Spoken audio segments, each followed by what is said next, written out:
Hi everyone, I moved to Manchester a while back and I've been taking full advantages of all the wonderful things there are to do here. Today I'm going to be counting down my list of the top 10 places I recommend that you visit Manchester should you have the chance to come here. We'll start off the list with some honorable mentions that didn't make it into the top 10 but I think are certainly worth visiting. There are lots of good food options in Manchester, but two of my favorites which are a bit out of Manchester are Mike's Fish and Chip Shop, which is my local fish and chip shop. I've had some wonderful food from here, including their lovely portion of fish and chips. And the second one is way out in Rochdale, which is Chicken Planet. This is a great fast food takeaway, and I've enjoyed their food every single time. Ask for the spicy chicken burger should you find yourself in Rochdale. Number 10 on my list is the Pixel Bar in Manchester. This is a very unique experience that I haven't seen before. It's a bar where you can play video games and chill out with your friends. I had the chance to play some wonderful arcade games that I had played as a child and meet some lovely people. If you want to go to a bar with a relaxed atmosphere where you can chill out with your friends, I would recommend this place. Number 9 is the John Rylands Library. Manchester is a place great culture, and this library is a wonderful place to visit. It has a huge collection of books and is very beautifully built in a sort of gothic old style. I really enjoyed looking at the old machinery and various things that they had scattered around the library. Definitely a lovely place to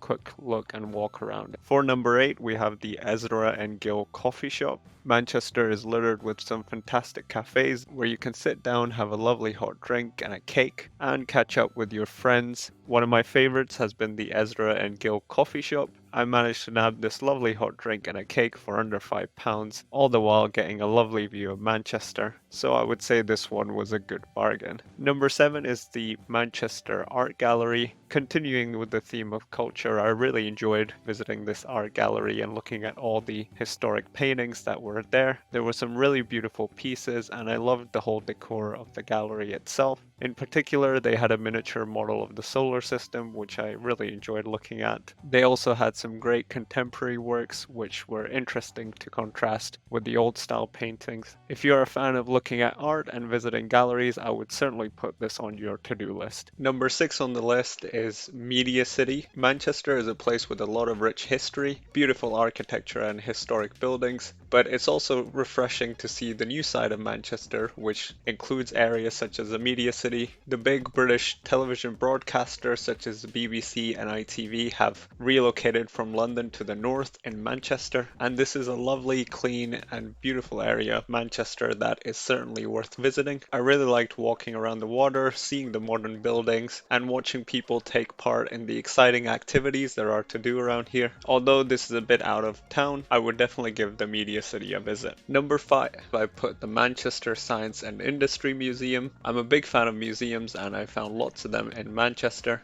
The Science and Industry Museum has some really interesting exhibitions, such as one of the world's oldest computers, various machines that were used in the past, and vehicle models. There's an area upstairs where kids can take part in activities, and a fantastic paid exhibition with over 500 video games, some of which you will remember playing as a child. Although museums in the UK are free, I definitely think that this part of the museum is worth paying for. Number 4 is the Imperial War Museum. Sticking with the theme of museums, one of my favorite places has been visiting the Imperial War Museum North in Manchester. This fascinating museum takes you through various wars that the UK has been involved in. You get a deep look into the lives of people in the past and what sort of equipment was used in the wars. During my trip there was a wonderful exhibition where all the lights were dimmed and there were stories told through projections. This was such a beautiful and immersive experience that I would highly recommend everyone visit the Imperial War Museum. Number 3 on my list is the Blues Kitchen. You probably thought, hey man, enough with the boring museums. I want to go out and have fun with my friends. The Blues Kitchen is a bar in Manchester which has live music. I've been dragged into this place on various occasions and it has not disappointed so far. Having the live music makes for a wonderful atmosphere, and you can rave to some wonderful bands and musicians that you've probably never heard of before.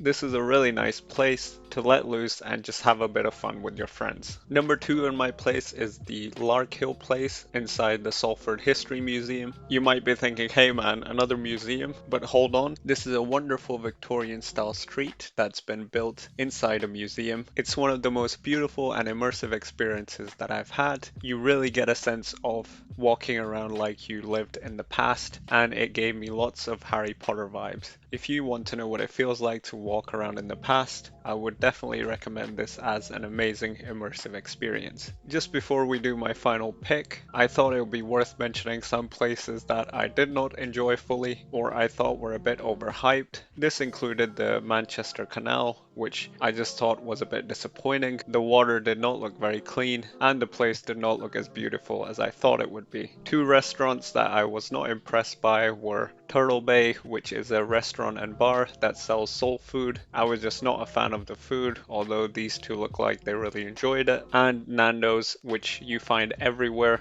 in the UK. I just didn't understand why we were eating here when there's so many good options in Manchester. Talking of good food options, my number one spot for the place you must visit in Manchester is Wilmslow Road, also known as the Curry Mile. I am cheating here as this is a whole street that I'm choosing. The Curry Mile is a portion of Wilmslow Road with various takeaways, restaurants and shops dedicated to people who are from Pakistani, Indian, Iranian, Arabic and Turkish backgrounds. I loved walking around this place when I first arrived in Manchester. It's so vibrant and booming with people of various ethnic backgrounds. I really felt like I was back in Pakistan when I first saw it. This is a unique experience that you won't be able to have in many places in the UK. I would say that most of the restaurants and takeaways in here are excellent. The food is super cheap and delicious for the price that you're paying for it. There are also some lovely places where you can have chai and Pakistani or Indian snacks and various shops where you can buy clothes from Pakistan. So that was my top 10 list. I feel like I've been very lucky that I get to live in a great place like Manchester. I got a chance to hang out with some wonderful people and enjoy all these beautiful places.